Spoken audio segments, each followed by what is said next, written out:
Assalamualaikum warahmatullahi wabarakatuh. Alhamdulillah, tadi kita sudah membahas tentang bab tawakal.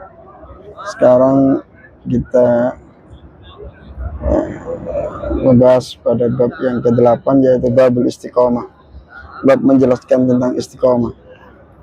Istiqomah itu tidak mudah.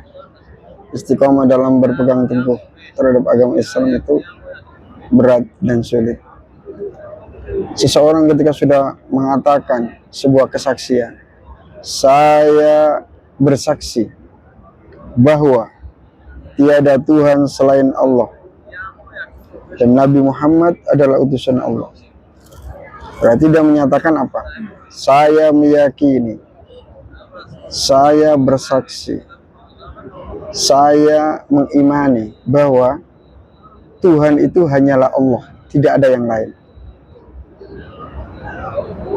Tuhan yang Maha Kuasa hanyalah Allah, tiada yang lain. Maka saya akan selalu ikut kepada Allah karena Allah adalah Tuhan. Dan saya yakin bahwasanya yang menjadi Rasul akhir zaman adalah Nabi Muhammad SAW. Oleh karena itu saya akan mengikuti Rasul tersebut. Apapun perintahnya saya ikuti, apapun larangannya akan saya tinggalkan. Ini adalah arti daripada istiqomah. Istiqomah dalam berpegang teguh urusan agama. Berarti seseorang yang sudah mengucapkan dua kalimat syahadat, dia akan suka terhadap apa yang disukai oleh Allah dan Rasulnya. Dia akan benci kepada apa yang dibenci oleh Allah dan Rasulnya dari kemaksiatan-kemaksiatan itu. Sehingga dia merasa senang ketika melakukan ketaatan. Dan dia merasa sedih apabila tergelincir dalam dosa. Ini tanda-tanda orang yang beriman. Istiqomah itu adalah selalu berpegang teguh terhadap ilmu agama, continue mengamalkan ilmu agama, tidak keluar dari aturan agama. Nah, sekali keluar berarti tidak istiqomah. Na'udzubillah min dzalik.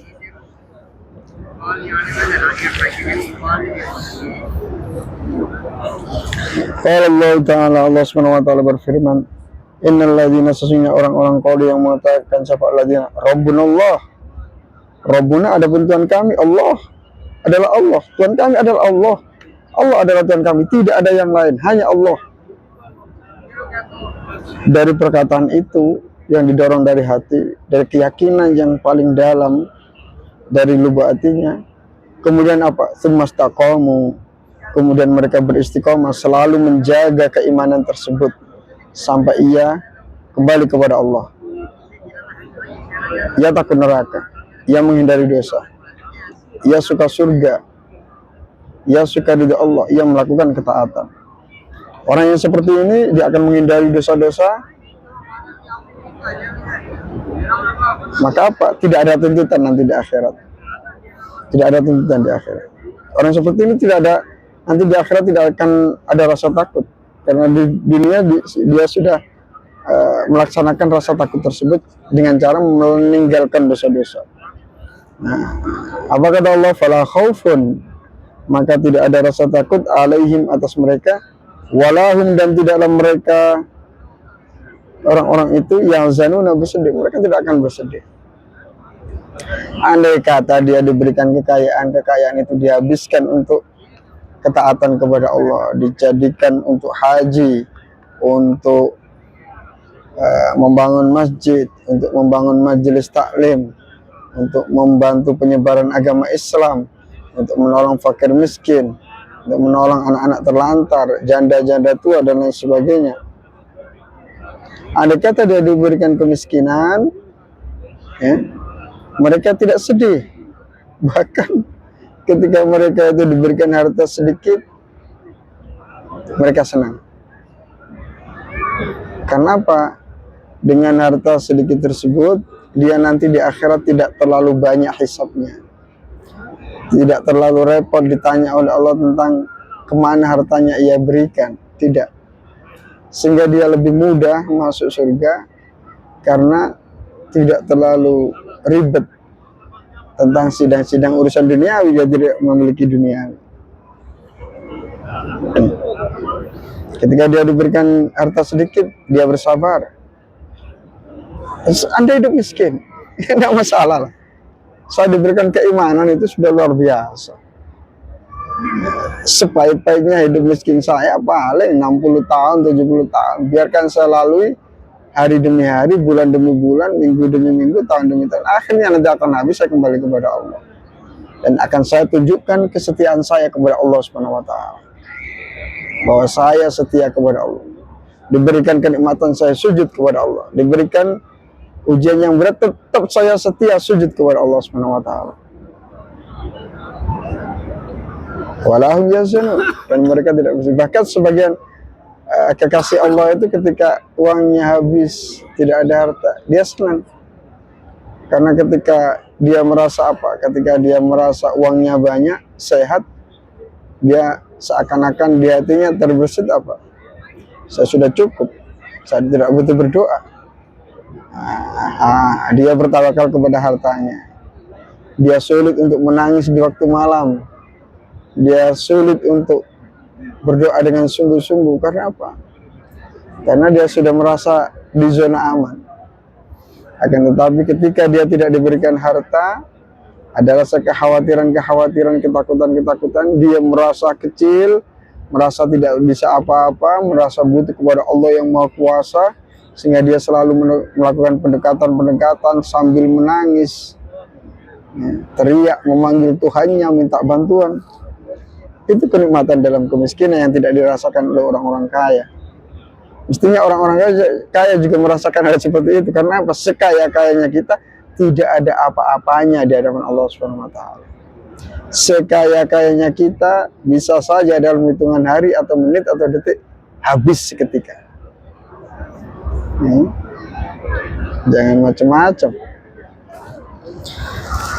Ulaika ashabul jannah.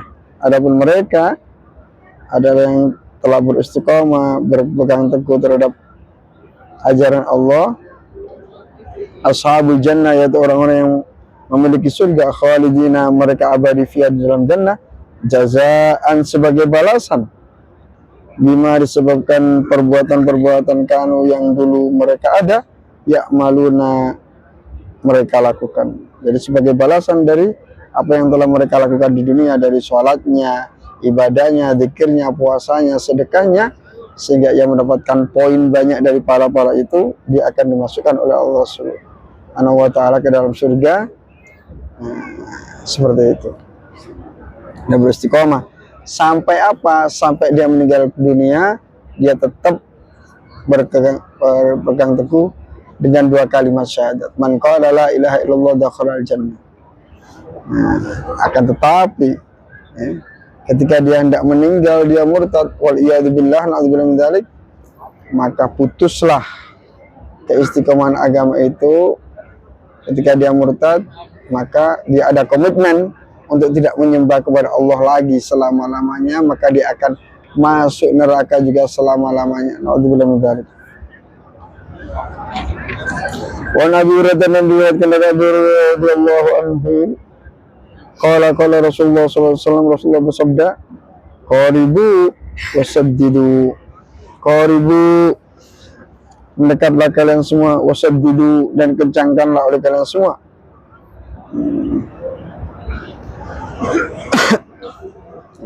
Artinya apa? Berusahalah selalu untuk mendekatkan diri kepada Allah dengan perjuangan yang luar biasa. Wa'lamu, dan ketahuilah oleh kalian semua, anna sesungguhnya la yanjua, tidak akan selamat siapa ahadun, tidak akan pernah selamat siapa ahadun, seseorang hukum dari kalian semua, bi amalihi, sebab amalnya ahad. Allahu akbar. Barusan saya katakan apa? Barusan saya katakan dengan melakukan ibadah-ibadah itu, kita akan dapat poin banyak, akan dimasukkan ke dalam surga. Ya. Oke. Gini, ketika kita melakukan kebaikan-kebaikan, sejatinya kebaikan itu adalah atas kehendak Allah. Sejatinya kebaikan itu atas kehendak Allah Subhanahu wa taala. Karena apa? Ketika Allah tidak menghendaki seseorang menjadi baik, maka tidak akan menjadi baik. Tidak diberikan kekuatan oleh Allah Subhanahu wa taala. La haula wala quwata illa billahil. Jadi kebaikan kita itu atas pertolongan Allah. Ya. Terus kebaikan kita itu nilainya sangat sedikit dari perbuatan kita dibanding dengan kenikmatan Allah. Kenikmatan Allah sangat besar, sangat banyak. Wa in ta'uddu nikmatallahi la tuhsuha. Apabila kalian menghitung nikmat Allah, kalian tidak akan bisa menghitungnya, saking banyaknya. Apabila kenikmatan-kenikmatan itu, dari kenikmatan-kenikmatan itu kita dituntut untuk mengimbanginya dengan ibadah, maka ibadah kita sangat kurang untuk mengimbangi kenikmatan-kenikmatan tersebut. Andai kata Allah menegakkan keadilannya untuk menyeimbangkan kenikmatan dan keibadah kita, kita akan rugi. Kita akan banyak kegagalan untuk mensyukuri kenikmatan itu. Dalam satu detik saja, sendi-sendi kita ada 360 yang harus disyukuri. Bagaimana kita mensyukuri 360 organ kita dalam satu detik, dalam setiap menit, dalam setiap jam, dalam setiap hari? Kita sering lupa, kita sering lalai, kita sering tidak ingat sama Allah. Kita akan rugi. Sebanyak apapun ibadah kita, dibanding kenikmatan-kenikmatan ini tidak akan bisa mengimbangi. Oleh karena itu, kita diperintahkan oleh Allah selalu mendekatkan diri kepada Allah, mencari ridhonya, mencari ridho Allah Subhanahu wa taala. Itu yang terpenting. Ikhlas mencari ridho Allah. Dan sebanyak apapun pahala kita, ketika Allah menegakkan mizannya, timbangan amalnya, kita bisa kalah di sana karena tidak seimbang dengan kenikmatan yang diberikan. Kita bisa masuk neraka kalau lihat tuntutan itu. Allah Akbar. Ya. Oleh karena itu, kalau kita kok bisa sampai masuk surga, itu atas belas kasih Allah. Atas belas kasih Allah. Dukhulun nasi fil jannati fadlun minar rahmani ya ahlal amali. Masuknya seseorang ke dalam surga itu adalah anugerah dari Allah. Pak, kita yang beramal, kita yang sholat, kita yang capek, kita yang lapar, kita yang puasa, kok anugerah dari Allah? Andai kata kalian tidak diberikan hidayah, kalian tidak bisa melakukan hal semua itu. Karena Allah sayang kepada kalian, kalian dimudahkan untuk beribadah, lalu kalian mendapatkan pahala-pahala itu. Jadi anugerah Allah berupa apa? Berupa kita diberikan hidayah, berupa kita disenangkan mengamalkan Islam, berupa apa? Kita diberikan izin oleh Allah untuk masuk surga. Mudah-mudahan kita semua dimudahkan oleh Allah SWT. Wala anta ya Rasulullah, dan tidak juga engkau ya Rasulullah, ya tidak juga dengan saya. Qala bersabda Rasulullah SAW, wala ana, dan tidak juga saya. Artinya saya juga masuk surga ini atas rahmatnya Allah. Berarti apa? Rasulullah ya masuk surga. Rasulullah itu mendapat rahmat Allah. Rasulullah itu sangat disayangi oleh Allah, diberikan kekuatan oleh Allah, ditolong oleh Allah, sehingga Rasulullah masuk surga. Ila ayyatakum mada, hanya saja menyelimuti ini kepada saya sebab Allah birahmatin, dengan kerahmatan minhu dari Allah Subhanahu wa taala, wa fadlin, dan anugerah. Saya sebenarnya juga tidak bisa selamat kecuali apabila Allah Subhanahu wa taala memberikan, menyelimuti saya, menaungi saya dengan rahmat dan anugerahnya, dan saya diberikan hal itu. Oleh karena itu saya selamat, kata Rasulullah SAW. Rawi Muslim wa Ahmad.